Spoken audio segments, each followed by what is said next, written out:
அனைவருக்கும் வணக்கம். கிரிஜா சமையலுக்கு அன்புடன் வரவேற்கிறேன். இன்றைக்கி நம்ம கிரிஜா சமையலில் இட்லி, தோசை, சப்பாத்தி, பூரி, பிரியாணி, புலாவ் இது எல்லாத்துக்குமே சூப்பரான சைட் டிஷ்ஷான முட்டை கிரேவி எப்படி செய்கிறதுன்னு தான் பார்க்க போகிறோம். இதில் மசாலாலாம் அரைச்சி போட்டு ரொம்பவே டிஃப்ரெண்ட்டான சூப்பரான டேஸ்ட்டில் இருக்கும் இந்த முட்டை கிரேவி. நீங்களும் இந்த முட்டை கிரேவியை உங்கள் வீட்டில் ட்ரை பண்ணி பாருங்கள். அதுக்கு முன்னாடி கிரிஜா சமையல் நீங்கள் இன்னும் சப்ஸ்கிரைப் பண்ணலன்னா சப்ஸ்கிரைப் பண்ணிக்கோங்க. பக்கத்தில் இருக்கிற பெல் ஐக்கான் ப்ரெஸ் பண்ணிக்கோங்க. அப்போ தான் நான் போடுற வீடியோ உங்களுக்கு உடனடியாக வந்து சேரும். வாங்க இந்த முட்டை கிரேவி எப்படி செய்கிறதுன்னு வீடியோக்குள்ளே போய் பார்க்கலாம். ஃபஸ்ட்டு ஒரு கடாயில் 1 டேபிள் ஸ்பூன் அளவுக்கு எண்ணெய் சேர்த்துக்கோங்க. எண்ணெய் சேர்த்து அடுப்பை ஃபுல் சிம்மில் வச்சுக்கோங்க, அதிகமான வச்சிடக்கூடாது. ஃபுல் சிம்மில் வச்சுட்டு அதில் 1/4 டீஸ்பூன் அளவுக்கு மட்டும் மஞ்சத்தூள் சேர்த்துக்கோங்க. 1/2 டீஸ்பூன் அளவுக்கு மட்டும் வெறும் மிளகாத்தூள் சேர்த்துக்கோங்க. மஞ்சத்தூள் 1/4 டீஸ்பூன், 1/2 டீஸ்பூன் அளவுக்கு வெறும் மிளகாத்தூள் சேர்த்து இதை ஒரு முறை நல்லா அந்த எண்ணெயிலேயே கலந்து விட்டுருங்க. கருகிடக்கூடாது, அதனால் ஃபுல் சிம்மில் தான் வச்சுக்கணும். அடுத்து நான் 6 முட்டை வேக வச்சு எடுத்து வச்சுருந்தேன், அதை நான் இதில் சேர்த்துக்கிறேன். ஃபுல் சிம்மில் வச்சுக்கோங்க. அடுப்பை லோ ஃப்ளேம்லேயே தான் இருக்கணும், ஹை ஃப்ளேமில் இருக்கக்கூடாது. உங்களுக்கு எத்தனை முட்டை தேவையோ அத்தனை முட்டை நீங்கள் வேக வச்சு சேர்த்துக்கோங்க. சேர்த்து இதை நல்லா மிக்ஸ் பண்ணி விட்டுருங்க, அந்த மசாலாவோட சேர்ந்து வர மாதிரி. இதில் லைட்டாக நீங்கள் உப்பு கூட சேர்த்துக்கலாம். ஒரு 2 நிமிஷம் நீங்கள் மிக்ஸ் பண்ணி விட்டுட்டு அப்படியே விட்டுருங்க. அப்போ தான் அந்த மசாலாலாம் முட்டை உள்ள நல்லா இறங்கியிருக்கும். நீங்கள் முட்டையை லைட்டாக கீரி கூட சேர்த்துக்கங்க, அப்போ தான் நல்லா மசாலாலாம் உள்ளே இறங்கி நல்லா வரும். ஒரு 2 நிமிஷம் அப்படியே விட்டுருங்க. 2 நிமிஷத்துக்கு அப்புறமா திரும்ப இன்னொரு முறை நல்லா கலந்து விட்டுருங்க. கலந்து விட்டதுக்கப்புறமா நம்ம இதை தனியாக எடுத்து வச்சுக்கலாம். இப்போ முட்டையோடைய கலர்லாம் மைல்டாக லைட்டாக சேஞ்ச் ஆகி வந்திருக்கு பாருங்கள். அந்த அளவு ஒரு 2 நிமிஷம் லோ ஃப்ளேம்லேயே வச்சு இதை இது பண்ணிக்கணும், மசாலாலாம் கரைஞ்சிடாத அளவு. அடுத்து நம்ம இதுக்கு ஒரு மசாலா பேஸ்ட்டு ரெடி பண்ணிக்கலாம். நான் 5 பேருக்கு செய்கிறதுனால 6 மீடியம் சைஸ் வெங்காயம் ரஃப்பாகவே கட் பண்ணி சேர்த்துக்கிறேன். ஒரு மிக்ஸி ஜாரில் இருந்த வெங்காயத்தை சேர்த்துக்கங்க. நீங்கள் ஆட்களுக்கு ஏற்ற மாதிரி கூட குறைய நீங்கள் பார்த்து சேர்த்துக்கங்க. நான் 5 பேருக்கு செய்கிறதுனால 6 மீடியம் சைஸ் வெங்காயம் ரஃபாக கட் பண்ணி எடுத்து சேர்த்துக்கிறேன். அடுத்து 12 பச்சை மிளகாய் நான் சேர்த்துக்கிறேன். இது குட்டி குட்டி சைஸில் என்கிட்ட பச்சை மிளகாய் இருந்ததுனால நான் ஒரு 12 பச்சை மிளகாய் சேர்த்துக்கிறேன். நீங்கள் மீடியம் சைஸ் பச்சை மிளகாய்னா 6லேருந்து 7 கார கூட குறைய நீங்கள் பார்த்து சேர்த்துக்கங்க. கூடவே 10 பல் அளவு பூண்டு தோல் உரித்து சேர்த்துக்கங்க.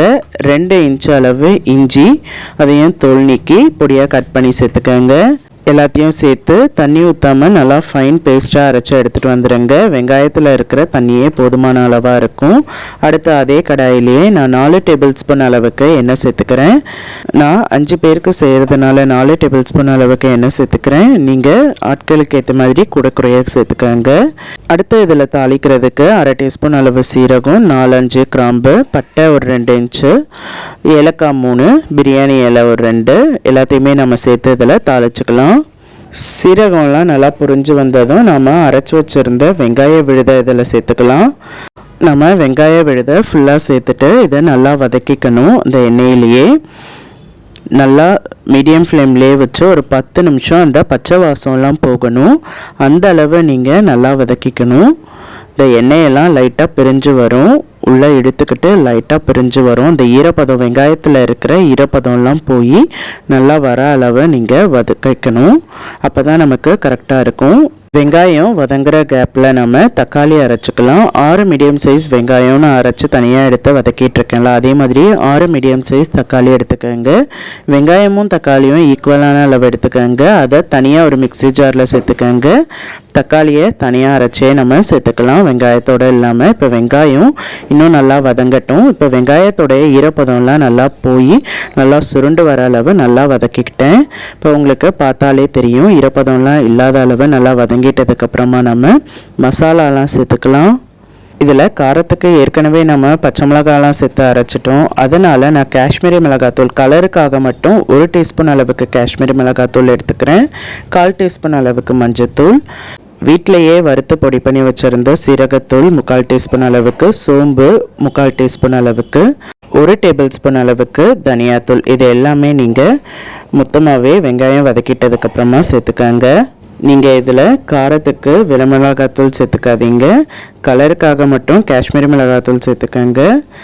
தேவையான அளவு உப்பு, கிரேவிக்கு தேவையான அளவு உப்பு சேர்த்துக்கங்க. உப்பு சேர்த்து இதை நல்லா ஒரு முறை கலந்து விட்டுருங்க. நமக்கு இப்போ கிரேவி ரொம்ப ட்ரையாக இருக்கிற மாதிரி இருக்கும். மசாலாலாம் சேர்த்ததுக்கப்புறமா கொஞ்சம் ஒரு முறை நல்லா வெங்காயத்தோடு சேர்த்து நல்லா மிக்ஸ் பண்ணி விட்டதுக்கப்புறமா கொஞ்சமாக மட்டும் ஒரு 1/4 கிளாஸ் அளவு மட்டும் தண்ணி சேர்த்துக்கங்க. தண்ணி சேர்த்து நல்லா மிக்ஸ் பண்ணி விட்டு கொதிக்க விடும்போது இந்த மசாலாவுடைய பச்சை ஸ்மெல்லும் நல்லா போய் வந்துடும். இப்போ தண்ணியெலாம் நல்லா சேர்த்து நல்லா ஒரு 3 நிமிஷம் அந்த தண்ணியிலே வதக்கி விட்டுருங்க. 3லேருந்து 4 நிமிஷம் நம்ம அந்த ஈரத்தோடையே வதக்கி விட்டுக்கலாம். வதக்கி விட்டதுக்கப்புறமா மசாலாவுடைய பச்சை ஸ்மெல்லாம் போனதுக்கப்புறமா நீங்கள் அரைச்சி வச்சுருந்த தக்காளி சேர்த்துக்கங்க.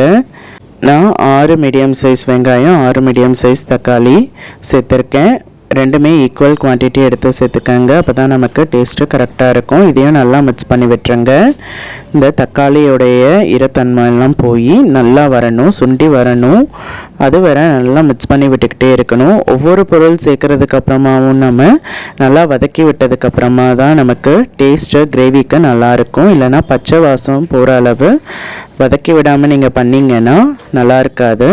2 நிமிஷம் நல்லா தக்காளியெல்லாம் வதக்கிட்டதுக்கப்புறமா ஒரு 10 நிமிஷம் லோ ஃப்ளேம்லேயே அப்படியே விட்டுருங்க. மூடி போட்டு விட்டுருங்க. தக்காளி சேர்த்துருக்கிறதுனால நமக்கு மேலே தெரிக்கும். அதனால் மூடி போட்டு ஒரு 10 நிமிஷம் அப்படியே விட்டுருங்க. இடையில ஒரு 2 நிமிஷத்துக்கு ஒரு வாட்டி நீங்கள் மூடி ஓப்பன் பண்ணி நீங்கள் வதக்கி விட்டுட்டு அதுக்கப்புறமா நீங்கள் மூடி போட்டு வச்சிடணும். நான் தக்காளியும் சேர்த்து நல்லா வதக்கிட்டேன். தக்காளியெல்லாம் ஈரப்பதம் போய் நல்லா சுண்டி வர அளவு நல்லா வதங்கிட்டதுக்கப்புறமா நீங்கள் 1/2 கப் அளவுக்கு தயிர் சேர்த்துக்கங்க. கூடவே 1/2 டீஸ்பூன் அளவுக்கு மட்டும் கரம் மசாலா தூள் சேர்த்துக்கங்க. சேர்த்து இதையும் நல்லா மிக்ஸ் பண்ணி விட்டுருங்க. நல்லா அந்த தயிர் மசாலாலாம் சேர்ந்து வர அளவு நல்லா மிக்ஸ் பண்ணி விட்டுறணும். கெட்டியான புளிக்காத தயிராக பார்த்து சேர்த்துக்கங்க. இல்லை புளிச்ச தயிர்னால் நமக்கு கிரேவி டேஸ்ட்டு நல்லா இருக்காது. அதனால் நல்லா ஃப்ரெஷ்ஷான புளிக்காத தயிராக பார்த்து தயிர் சேர்த்து ஒரு 3-4 நிமிஷம் நல்லா வதக்கிக்கணும். இப்போ உங்களுக்கு தேவைப்பட்டதுன்னா அந்த கிரேவி ட்ரையாக இருக்கிற மாதிரி எனக்கு ஃபீல் ஆச்சு. அதனால் எக்ஸ்ட்ராவாக ஒரு 2 டேபிள் ஸ்பூன் அளவுக்கு நான் எண்ணெய் சேர்த்துக்கிறேன். எண்ணெய் சேர்த்து கூடவே தண்ணி ஒரு 1/4 கப் அளவுக்கு திரும்ப தண்ணி சேர்த்துக்கிறேன். தண்ணி சேர்த்து நல்லா மிக்ஸ் பண்ணி விட்டுட்டு நான் முடி போட்டு கொதிக்க விட போகிறேன். திரும்ப இந்த தயிரோடைய பச்சை ஸ்மெல்லாம் போகிற அளவு ஒரு 5 நிமிஷம் லோ ஃப்ளேம்லேயே வச்சு கொதிக்க விட்டுக்கங்க. தயிர் சேர்த்துக்கிறதுனால உடனே அடிப்பிடிக்கும். 5 நிமிஷம் நல்லா கொதித்ததுக்கப்புறமா மூடியை ஓப்பன் பண்ணி நீங்கள் உங்களுக்கு காரம் உப்பெல்லாம் டேஸ்ட் பண்ணி பார்த்துட்டு உங்களுக்கு தேவைப்பட்டதுன்னா நீங்கள் பச்சை மிளகாய் மட்டும் சேர்த்துக்கங்க. நீலம் வாக்கில் கட் பண்ணி வச்சுருந்த பச்சை மிளகாய் மட்டும் சேர்த்துக்கங்க. கூடவே கொத்தமல்லி இலை சேர்த்துக்கங்க. 1 டேபிள் ஸ்பூன் அளவுக்கு கஸ்தூரி மேத்தி நல்லா வாசமாக இருக்கிறதுக்காக கையாலேயே நல்லா கசக்கி சேர்த்துக்கங்க. தயிர் சேர்த்து மூடி போட்டு 5 நிமிஷம் கொதிக்க விட்டதுக்கப்புறமா இதை எல்லாமே நான் சேர்த்துக்கிறேன். உங்களுக்கு காரம் என்னென்ன தேவையோ எல்லாமே நீங்கள் பார்த்து சேர்த்துட்டு இதையும் நல்லா ஒரு முறை நல்லா மிக்ஸ் பண்ணி விட்டுருங்க. மிக்ஸ் பண்ணி விட்டுட்டு நம்ம வேக வச்சு எடுத்து வறுத்து வச்சுருந்த முட்டையை சேர்த்துக்கலாம். சேர்த்து இதையும் நம்ம ஒரு முறை நல்லா கரண்டியால் மிக்ஸ் பண்ணி விட்டுருங்க. முட்டையையும் சேர்த்து நல்லா மிக்ஸ் பண்ணி விட்டதுக்கப்புறமா மூடி போட்டு திரும்ப நம்ம எண்ணெய்லாம் பிரிஞ்சு வர அளவு லோ ஃப்ளேம்லேயே வச்சு 2 நிமிஷம் நல்லா கொதிக்க விட்டுறணும். எண்ணெயெல்லாம் நம்ம ஊற்றின எண்ணெயெல்லாம் நல்லா பிரிஞ்சு வந்திருக்கும். அந்தளவு நல்லா கொதிக்க விட்டதுக்கப்புறமா லோ ஃப்ளேமில் வச்சா தான் எண்ணெயெல்லாம் பிரிஞ்சு வரும். எண்ணெயெல்லாம் பிரிஞ்சு நல்லா கொதித்து வந்ததுக்கப்புறமா நம்மளுடைய தாபா ஸ்டைல் முட்டை கிரேவி சூப்பராக ரெடி ஆகிடுச்சு. ரோட்டோர கடையிலலாம் இந்த மாதிரி முட்டை கிரேவி தான் நமக்கு செஞ்சு கொடுப்பாங்க.